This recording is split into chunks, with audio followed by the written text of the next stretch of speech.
Hello, welcome to Chronicle Live over on Facebook, joined by our football editor, Mark Douglas, and it is transfer deadline day. We're not expecting too much, Mark. If something does happen, it'll come out of the blue. One deal that is going to happen today is for the under 23s. Rodrigo Vidal is over in Newcastle. We posted pictures of the Time Bridge, or rather his agent has. He's going to sign, we think, by the end of the day. And he looks a good, solid addition for the under 23s, but the only bit of business we're expecting to happen today. Yes, I don't think there's any chance of anything else happening. I know there's been sort of a lot of fans looking at the Christian Eriksen situation at Inter Milan, or the Samare situation as well. Obviously, he's I think it looks to me like Lille are desperate now to get him out the door and try and make some money out of him. But I think Newcastle had kind of written that one off a few months ago. I think they'd looked elsewhere. Obviously, he was a player they were absolutely desperate to sign last January, but I'm not sure, given that he turned them down twice, that they were ever really going to go back in for that one either. So it leaves us where the squad is. They've done some good business, but again, I think as much as I would sort of give it a 7 or 8 transfer window, the problem is that they are short up front. I think that's where I'm most concerned. Dwight Gale's not back until January. Andy Carroll, obviously, there's question marks over his fitness. So if Callum Wilson does get injured, or potentially he falls out of form, which we're hoping isn't the case, you've only really got Jolinton, who's obviously done really well actually in the last few weeks, in a totally different role from the number 9 role. He can play in as number 9. We know he only scored 2 Premier League goals last year. So that's where my slight concern is. You've seen a lot of teams in the Premier League this weekend scoring goals by just going for it and attacking other teams, because it's that kind of Premier League season so far. But Newcastle aren't necessarily going to have players to do that if Callum Wilson gets injured.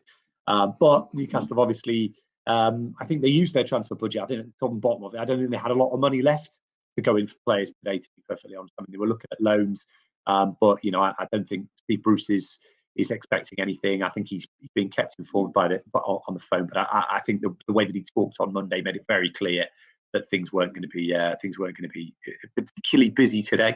We might see players going though, and I think they need to be honest with you. When you look at some of the fringe men that are there, there's a lot of players there who aren't going to play a part this season, and they've potentially hundreds of thousands of pounds a week in wages that they're going to be costing Newcastle. You mentioned their loans. I think a few people were hoping today that loans might come in. They thought they had Rob Holding in a few weeks ago, hence Florian Legeune's exit, and that they are a bit short at the back. And in that press conference after the Burnley game, where Steve Bruce said, I don't expect to do anything unless it's mouthwater, and he did also, though, admit that they are short at the back, which seems a bit of a strange admission. And then at the same time, you're saying we're not going to really do anything. He's relying on Kieran Clark to come back fit, but he's had a few injuries of late. Fabian Schär, we're waiting to see what the injury is there. And then we expect Jamal Lascelles to come back. He's he's got a decent injury record, fitness record, but it's a bit of a risk, isn't he? Because you're putting your eggs in one basket. And if they have delays coming back from the treatment room, then Newcastle are going to have to look at Emil Kraft playing centre back, perhaps Isaac Hayden. It's not ideal.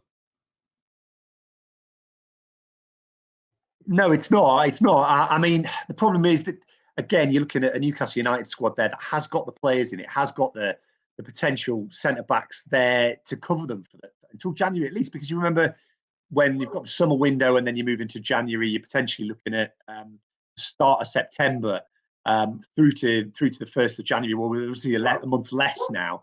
So you are looking at potentially kind of 2 months to 2 full months. They've got to be able to get through. They've got the players there. The problem is, I think for a club that probably doesn't have an awful lot of money, doesn't have a massive budget, you're potentially looking at them.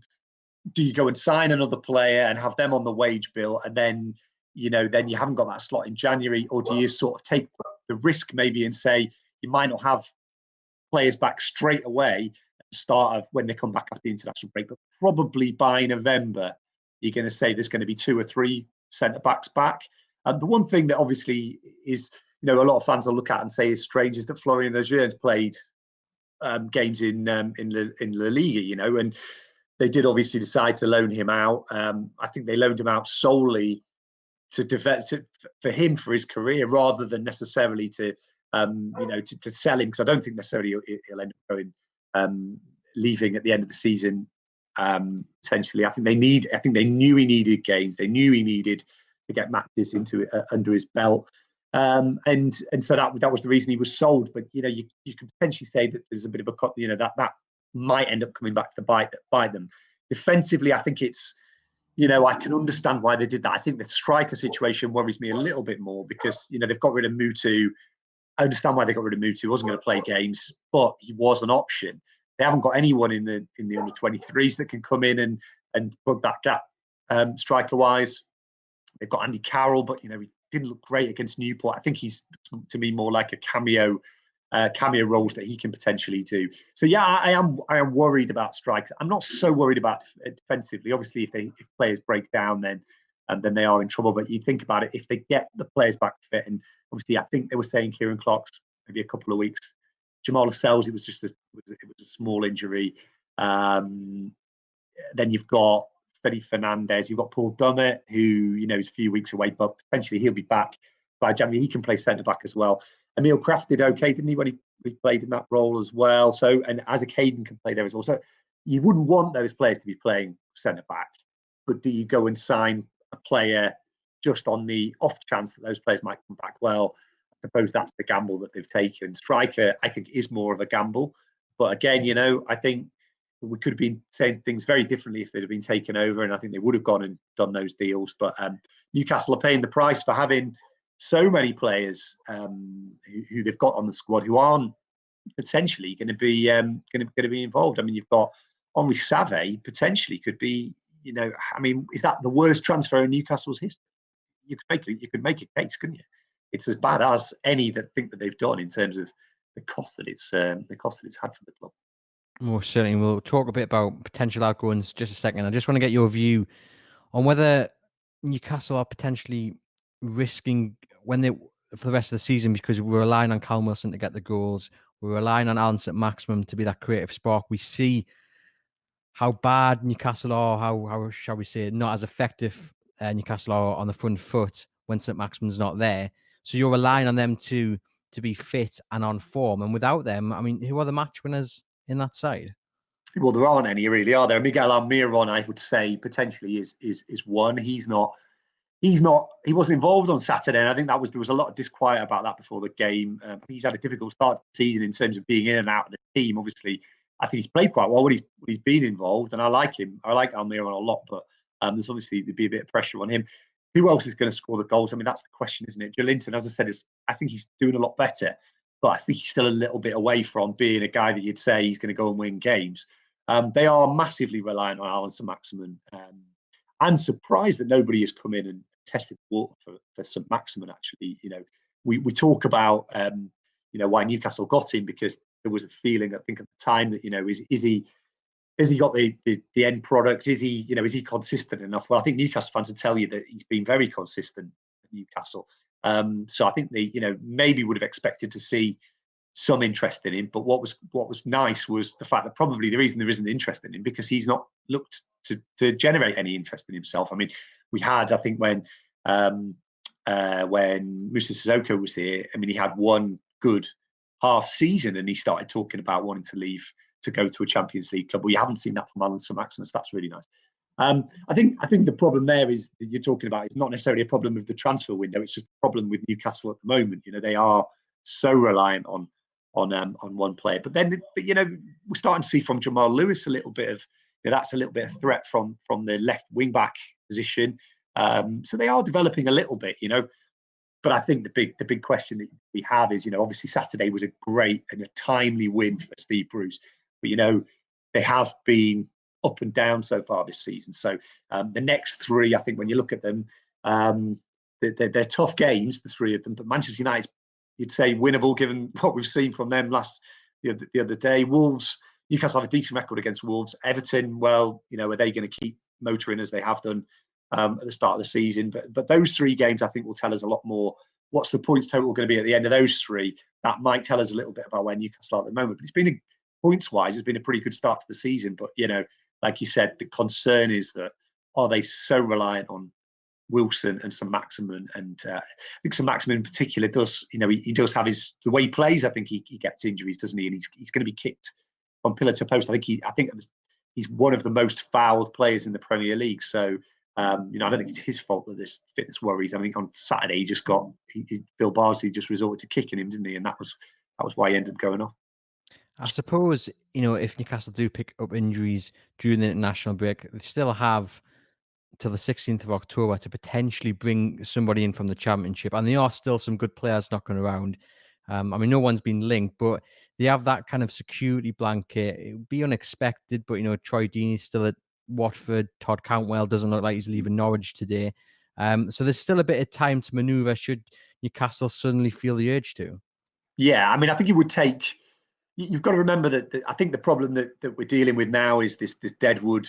With the greatest respect to those players, it's the deadwood that has been left behind, that is filling up squad places, costing them money in terms of their wages, and that's probably what's stopping them from doing anything in the Championship. There are players there. I mean, and Ben Rama at Brentford, probably the outstanding player in the Championship, isn't he? And would walk into a Premier League team. I mean, we saw Ollie Watkins playing really well for Villa yesterday. This Jamal Lewis obviously was a Championship player. We haven't played any games for the Championship for Norwich, but there are players you can bring from the Championship. I think would do really well for Newcastle. I think the problem is that when we look at the domestic deadline, actually the reason I'm not thinking Newcastle will do much there, if anything, is because you're really saying that how much a player's costing in the Championship, there is that Championship premium attached to players in that division. They want good money for them. Ben Godfrey's just gone to Everton for 25 million. There aren't a lot of bargains in the Championship, but like you said, they could potentially bring somebody in.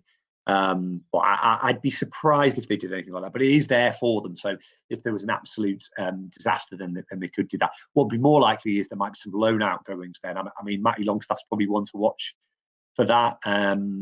He needs games, doesn't he? Desperately needs games. He's got a long-term contract. Well, he's got not a long-term contract, but he's got a contract with Newcastle. He's not been fit yet, but I could see him potentially going on loan for 6 months until January, or not 6 months, sorry, 3 months till January, and then they go from there. But Newcastle's problem, I think, for this window, I think they've done good business, but the problem in terms of bringing other players in has been they've got a lot of players who they couldn't sell, the deadwood, and then they've also got another sort of tier of players who are first team players. Maybe they would have looked to move on if they could get the replacements to see the likes of, because they're running into the final years of their contract. So you've got the likes of Dwight Gale, who's probably now, last summer, the summer before was the top when you could get top back for him, and they did try and sell him to West Brom, but he didn't want to go.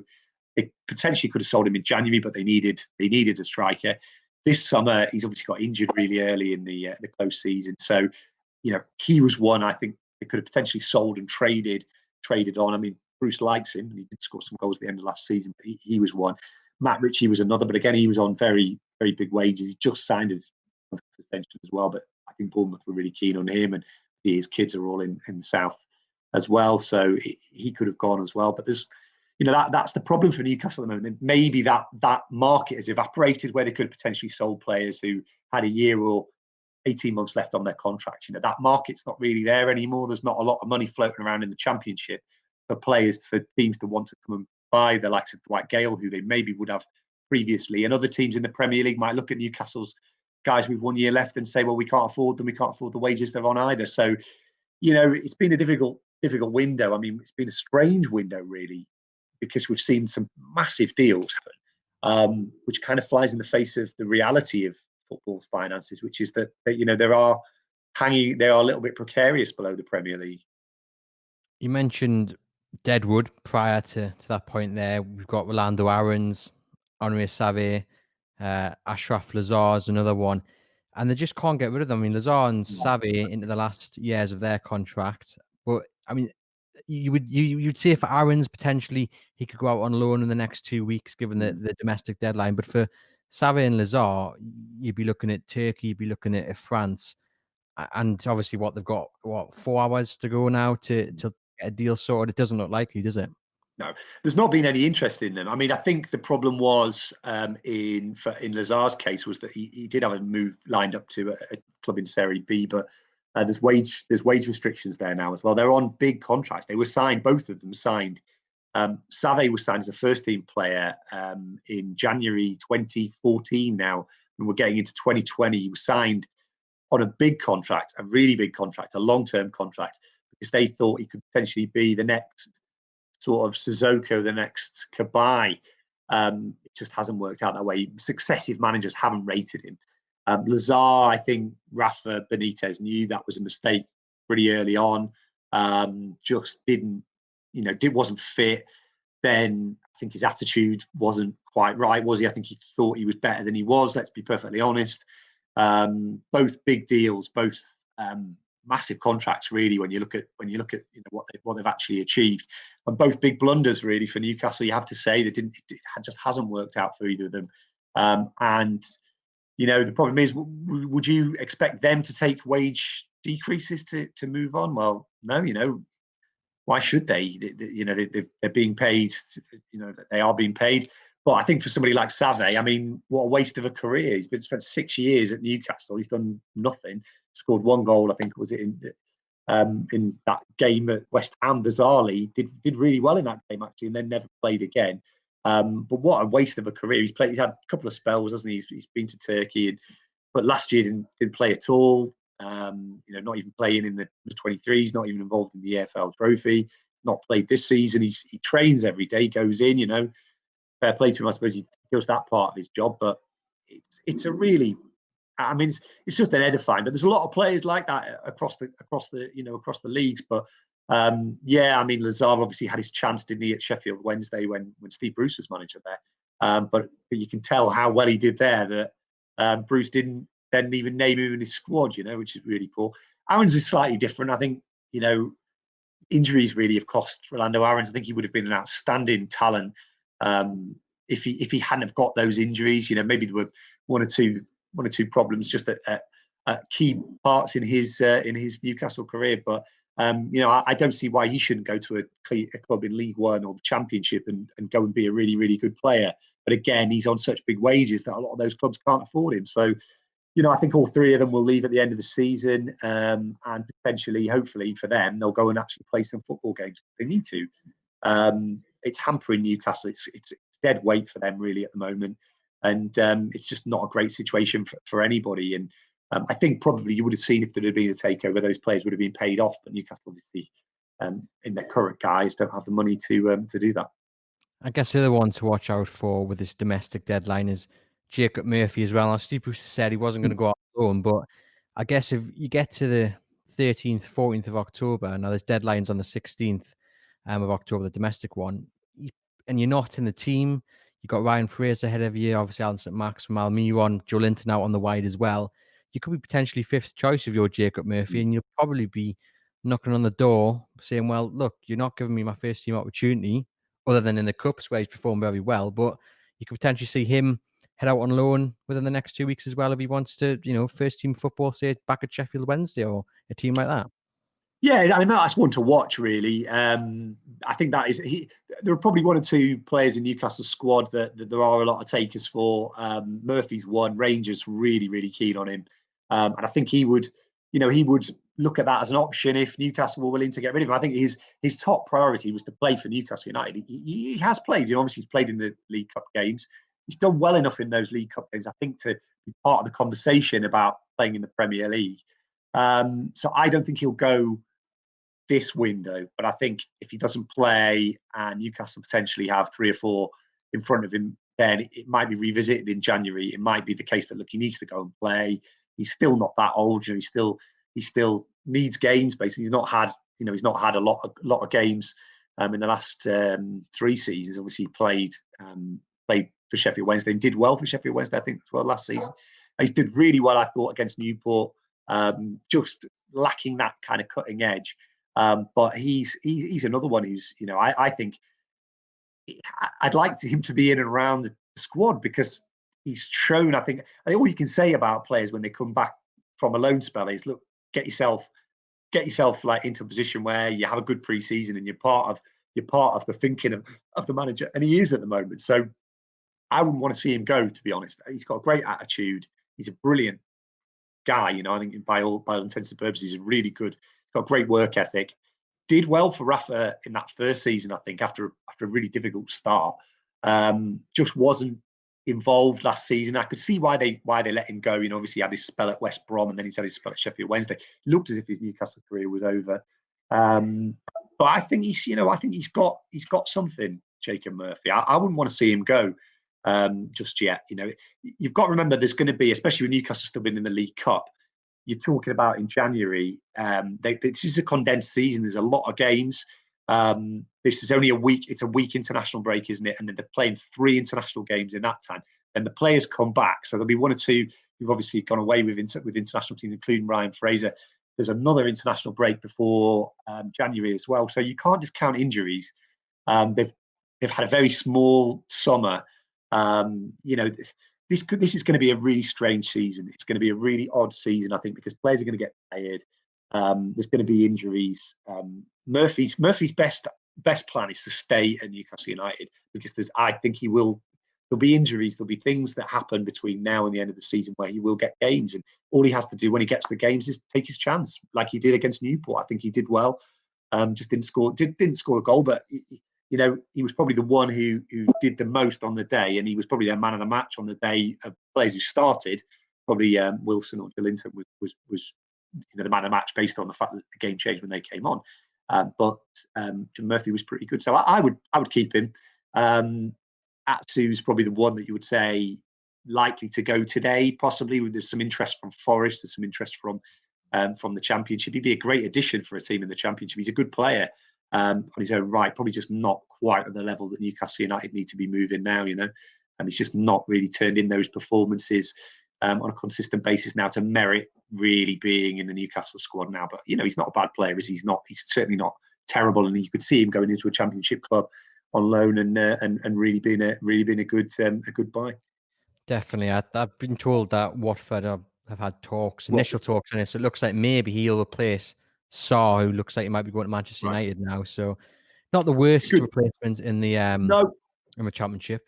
And like No, you I say, think he's got a good pedigree as well, hasn't he? He's played. He did well for Newcastle. He's played a lot of games actually for Newcastle in the last since he signed. He was there on loan, wasn't he? At first, Rafa wanted him, kept him, and he's done well for Newcastle. He's not done too badly for Newcastle. A lot of players come in and don't. You sort of like they leave, and you're sort of like, well, they didn't really do much. He's actually done okay. He was an important player in the Championship, and but I think he deserves a move now. He's not going to play for Newcastle this season, so yeah, it'd be good. And Watford would be a fantastic move for him. I think probably a team that are going to be up there battling this season as well. Just a couple more questions then before we sign off. Rodrigo Vilca straight into the youth system under 23s. You don't see him breaking into the first team or being loaned out as soon as he signs? Well, I think probably like the vast majority of Newcastle fans don't know too much about him. We've never really seen him play, but from the people that you speak to about him, they say he's got good technique. I think Lee Ryder did a piece with Nobby Solano the other week in which he sort of said, look, don't expect too much from him too soon. I think they look at him and sort of say he's got a lot of technique, a great attitude, gets spoken about really well when you look at the background references that Newcastle have got on him. But physically, it's going to take an awful lot to get himself up to Premier League sort of ready standards. That's going to take an awful lot. But I remember people saying that about Ayoze Perez when he first came in. He was too small, wasn't going to be able to be part of it. They didn't think that Perez was going to be ready. I remember actually, funnily enough, it was Lee Charnley who pushed for Perez. Graham Carr didn't think he was good enough, and then Perez came in and just picked the baton up straight away, and now he's playing. Newcastle made an absolute fortune on him last summer, and he's playing for a team that are gunning for the Champions League this season. So you never write it off, but there are for every Perez, there's a kind of another kind of player who's maybe been brought in and it hasn't worked out for them. But I would say he's coming on. I think he's coming in on a 4-year contract, according to what I've heard. So 4 years, it's a development job, that isn't it? He'll be 25 by the time he goes there. So if he's still here at the end of that 4-year contract, then you'd say he's done pretty well. Municipal, his team in Peru, have also got a sell-on clause. So, there was obviously some feeling there that the lad can do something. So I'm quite pleased about that. I think the under-23s of the development squad is something that Newcastle really do need to look at, because there isn't a lot coming through from there. But I like the look of the fact that they're trying to sign players. They brought in a guy to run the under-23s who I've heard really good things about, Chris Hogg. They've got Steve Harper there as well, whose job is partly to kind of ensure that the transition between those two groups is a little bit better. And Harps is a really, really smart guy and knows the club inside out. So I quite like this Bilker thing. Actually, spent a bit of money, 200 grand. It's not a lot in the grand scheme of things, and he won't be on much in terms of wages either. But yeah, I'm intrigued by it. I quite like it. I like the fact that they're doing something a little bit different. It's probably like contacts and things like that. I wouldn't have thought they'd know too much about him in terms of actually seeing him in the flesh too many times, but they'll have the Y Scout reports. They'll know people out there. They've got scouts in South America, so they'll be looking at that one. They're hoping for it as well. And obviously there was Steve Bruce dropped the line about the 17-year-old as well, who's been in on trial. We're still trying to work on a name for you there as well, but he said somebody's done really, really well there. And they've got the other lad from France as well, who's got a bit of an interesting background, haven't they? His name escapes me just at the moment, but he's there on trial. He was all over social media, wasn't he, the other week with his wonder goal. They've got him still on trial as well. I think it's touch and go whether he'll be offered a contract, but yeah, he's obviously another one that they're looking at as well. And they brought in Brookwell from Liverpool, didn't they, over the summer as well? So they are looking to do bits and bobs in the under-23s. But still at the moment there's not too many players ready to come in straight away. A few there, I think you probably need to go out on loan, maybe in the next year or two, and develop their senior football that way. Florent Indalcio, if that's pronounced right, is the and of course you knew that without having to Google it or without having to look. But you mentioned the Y Scout report. I had a little look this morning, and it was just a cliche South American commentator. So I couldn't actually work out whether he was any good, but I liked the commentary that I was hearing because they were getting very excited. Some good passes, a goal that looked like a cross to me in the commentary. I got very excited, but nonetheless, it's probably like when Alberto Solano arrived, no one knew anything about him. And if he works out like Alberto Solano did, even half the player Nobby was, then I don't think we'll have any complaints at all. So fingers crossed that works out. I think really what you're looking for from him, probably looking at him to come in and make a bit of an impact with the under-23s, then maybe go on loan for a few months next year. I think Lee Ryder mentioned that they've got hookups in Holland that they could potentially send him there for a little bit, and then potentially to come back in the 2021-22 season and challenge for the first team.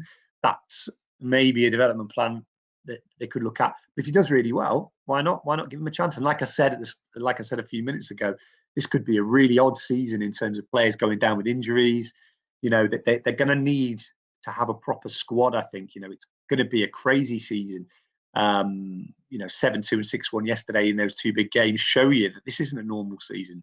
And injuries, fatigue, players in the red zone. I think we're going to see all of that coming in towards the end of the season. It's why I think it's really important that Newcastle have had a good start to the season, because 7 points on the board at this point is really, good return. But they need points on the board early, because it could potentially be that they go through a spell where they don't get many wins, because every team's going to have bad spells this season. I don't think anybody's going to have a squad big enough to cope with everything that they're going to have to do this season, because we started in September. We're finishing early for the Euros as well. We don't know what is going to happen in the wider world this year. We don't know whether fans are going to be back in, what's going to happen, whether there's going to be, what's going to happen with Brexit and football. We don't know yet. We don't know whether there's going to be in January, whether we're going to have some kind of quotas on players, whether they're going to be allowed to come in, whether players are going to have work permits. There's so much uncertainty that we just at the moment we just don't know what's going to happen. Just before we finish with a final question on the takeover, I just put up this comment here from Paul Gold. I'll read it out for those listening later on the podcast. I think Murphy is showing heart and skill. Should have the shirt ahead of Hendrick on the right. Mentions Hendrick has the mobility we need in the central midfield. He still thinks Matty Longstaff is the best of our midfield when fit. Almira on the left, Wilson up front, and Fraser competing for the shirt. It looks good. It's a nice bit of positivity there. What do you Yeah. make of those comments? Yeah, I think Jeff Hendrick probably wants to play in the centre, but I mean, shows a lot about him that he's willing to play on the right. He's willing to sort of do a job elsewhere. That I think that's the top and bottom of it with Hendrick. I think he probably suffers a little bit. I think when you saw him playing the opening day of the season, he was a little bit more central and scored the goal, played really well. He was a little bit less involved, I think, in the last couple of games, but he's a good player. Murphy's an interesting one, isn't he? I think he could have made a case that he'd have been involved on at the weekend, but I think Almiron was a little bit unlucky as well. What I thought was interesting was Alan Saint-Maximin saying he'd like to play the number 10. That was an interesting comment, wasn't it? And he did kind of play in that central role on. He drifted a little bit put in centrally on Saturday. Did really well. It's been nice to see Joelinton playing in a role that is bringing the best out of him. Now, like, does a player split opinion more than Joelinton at the moment? When I said I thought we played well on Saturday, 50% of people were saying, yeah, he's doing really well. 50% of people were saying, no, he's just not doing enough. So, but I think we can all agree that, let's be honest, last season when he was playing number 9, he was 100% saying he wasn't doing enough. So he's obviously made a bit of an improvement since then. I thought he had one of his better games in a black and white shirt actually on Saturday. Some good turning on the halfway line and setting away the players in front of him. Just finally then, Mark, we had the re-emergence of the Belgraph Nova group over the weekend, or towards the end of last week.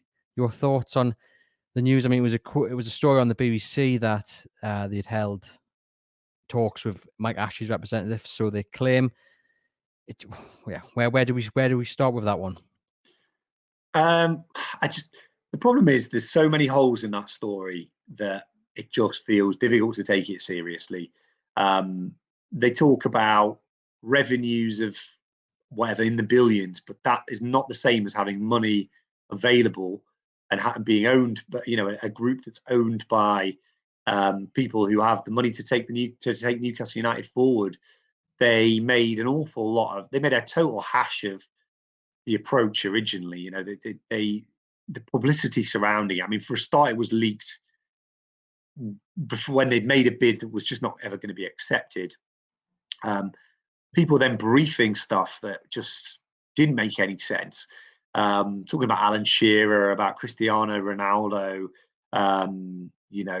then supposedly supplying their financials to journalists to prove that they had the money. But the financials, when you dug down, didn't mean anything. It wasn't, it just wasn't the behaviour of a company that is about to do a 350 million or 320 million pound transaction. So I just don't take them seriously. I know they.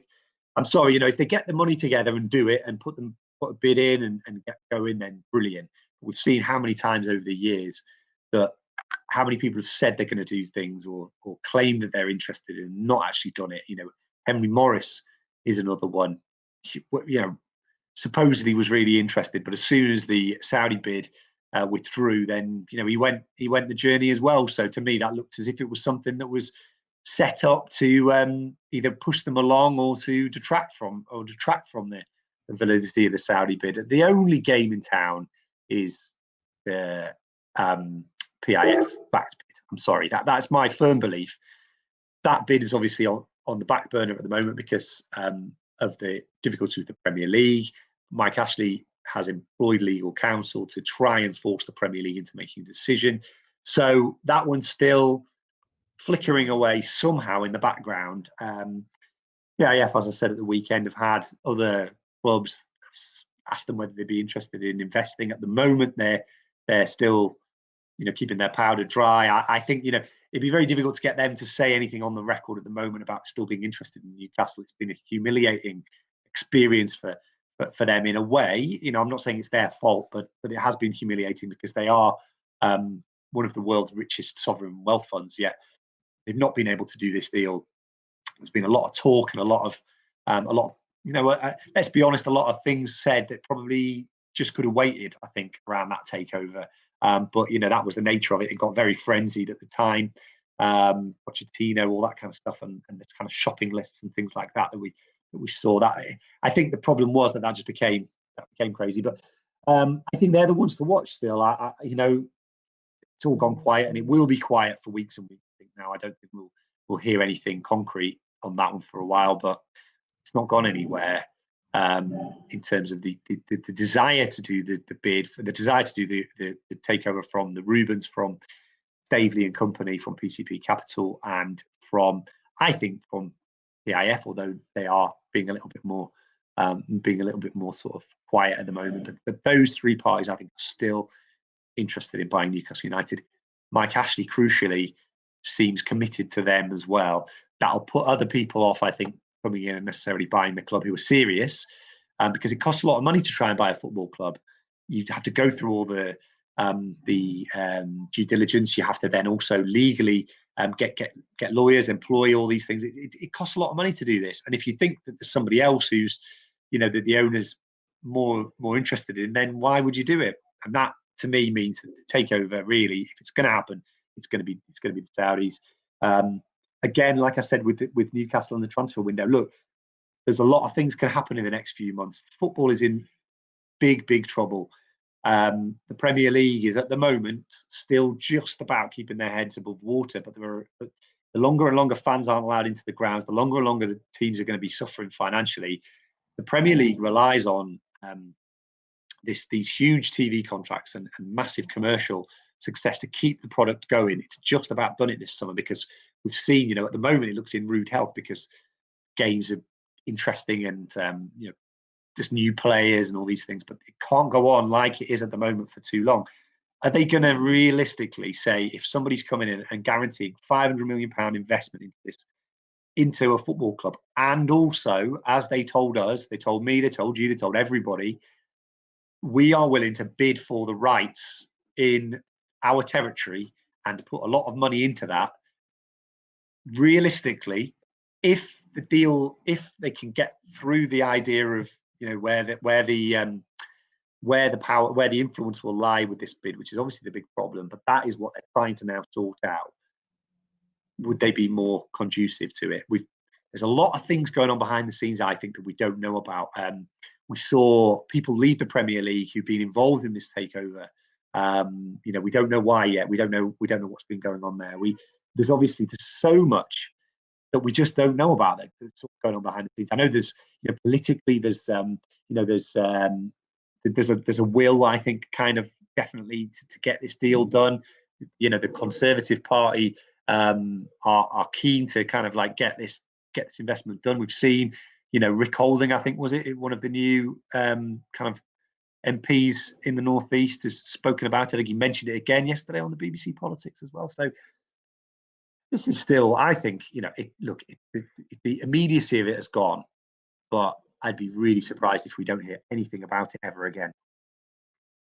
Well, there we have it. And I guess actually going quiet is maybe the best thing for it now. And absolutely, some of the issues that came up probably wouldn't have sprung up had they not come out and it'd been a bit more quiet. I know that sounds hypocritical maybe to our listeners, to our viewers, given that we're journalists, but I do think that probably had something to do with it as well. The fact that too much was said at certain points. So fingers crossed, I suppose, on for Newcastle United fans, that something does emerge from the quietness of the proposed takeover. In the meantime, Mark, thanks for joining us. If you guys are listening and watching, you can head over to Chronicle Live, where we'll keep you up to date with all the latest Newcastle United news.